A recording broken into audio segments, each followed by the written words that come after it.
choose one that emphasizes the fully stretched position. I'll choose one that emphasizes the middle position, and I'll choose one that emphasizes the fully contracted position of the glutes. There'll be so many gurus telling you that this is the best exercise or this is the best equipment to get good glute development. But the reality is, for optimal glute development, you need to look at the anatomy and the function of the glutes and train the glutes for all its possible functions, and then you get complete glute development, which gives you the best results and the best improvement in both your strength and the shape of your glutes. So when I design a glute training program for someone, there are a few things to consider. The first is the muscle fiber type that your glutes have.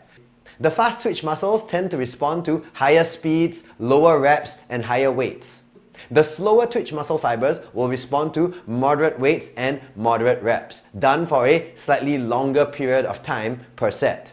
Of course, genetics will play a part, as well as your training age and experience, but for most people, their glutes are about 50% fast twitch and 50% slower twitch fibers. So that means you need a mix of different reps and weights to get ideal development for your glutes. This also means that a program that tells you to do just heavy deadlifts and squats may not give you full development. On the other hand, a program that tells you to do 1,000 bodyweight squats and glute bridges will also not give you ideal development because they're missing out on particular muscle fiber types. The second very important thing to consider when training your buttocks or your glutes is that the glutes have a very long range of motion at the hip. That means that they start off in a fully stretched position, like when you're in the bottom of a lunge. Then they go all the way to full hip extension, which means your knee is all the way behind you. And in the world of all possible glute exercises, there's no one exercise that trains the glute equally well at every position in this range. So this means that when you want to train your glutes completely, you're going to choose different exercises that emphasize different parts of this movement. So, in general, I'll choose one that emphasizes the fully stretched position, I'll choose one that emphasizes the middle position, and I'll choose one that emphasizes the fully contracted position of the glutes. The final thing to consider if you want really great glute development is that the glutes look very nice and function really well when they are joined with good hamstring function. Because the glutes and hamstrings, they kind of work together to do the hip extension movement.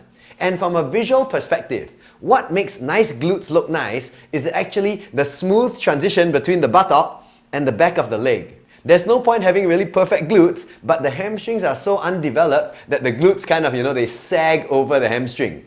That's not a good look. So you need to train things that work the glute and hamstring together.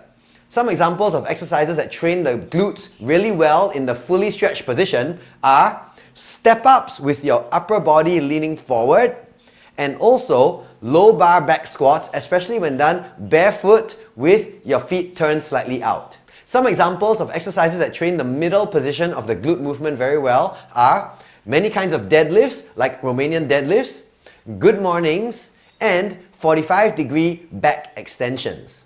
And finally, examples of exercises that train the fully contracted position of the glutes really well are things like glute bridges, explosive kettlebell swings, and also flat back extensions. Once you know which type of exercises train which position of the glutes, then you need to choose the right exercise for your own fitness level, training experience, and even your own injury history. For example, if you have a history of lower back pain, you probably wouldn't choose heavy back squats. However, you might choose single leg exercises because these need less loading on the back. Or maybe you know yourself, you have lots of imbalances in your left and right leg. You probably wouldn't choose two-leg exercises. You'll choose exercises where you can separate out training the left and right side. That way you can balance out your strength more quickly.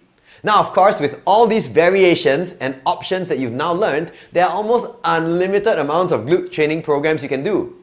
But I'll give you an example of a good one that you can follow for a few weeks, and I believe that your glute strength and function will improve by doing this program once a week for the next 4 to 6 weeks. In this program, you'll train your glutes twice a week. Once with strength training and once with uphill sprints or sprints upstairs. The reason we include sprints is because I find that when you do sprints, your glutes learn to fire really explosively, especially when you do them uphill. And also, sprints tend to use your glutes and hamstrings together really well. So you get to see that nice transition between the glutes and the back of your leg, which of course everyone wants to see to have the nice looking buttocks. So you would do 15 seconds of uphill sprints or stair climbing sprints, non-stop, and then rest 2 minutes, and then repeat this 8 times. You do this 1 day a week. With about 3 days of rest, you would do the other glute training workout, which is a strength training workout you can do at home if you have equipment or in the gym.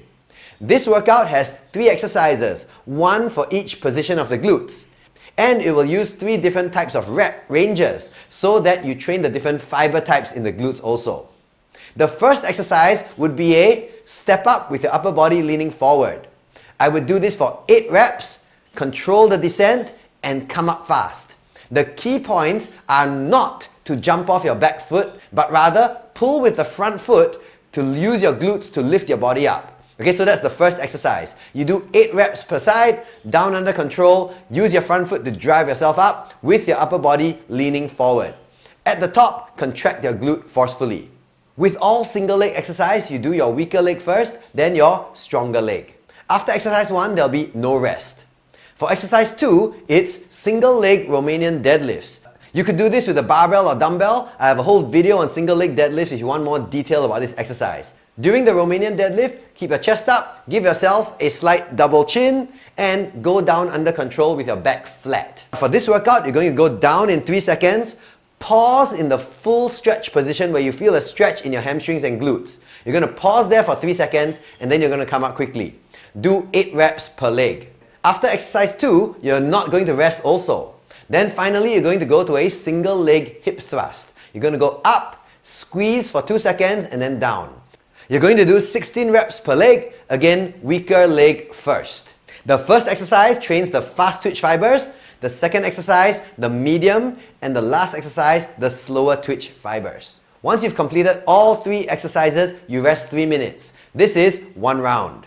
In the beginning, the first week, maybe you do 3 rounds, and as you progress, you can do up to 5 rounds. Once you reach 5 rounds in maybe week 2 or 3, you add weight every time you do the workout. So that each time you do the workout, you're slowly progressing either in weight, rounds, or repetitions per set. So put 2 days of training per week on your glutes, 1 in the strength training, 1 with the uphill sprints. And within 4 to 6 weeks, you will have a noticeable improvement in your glute function and glute shape.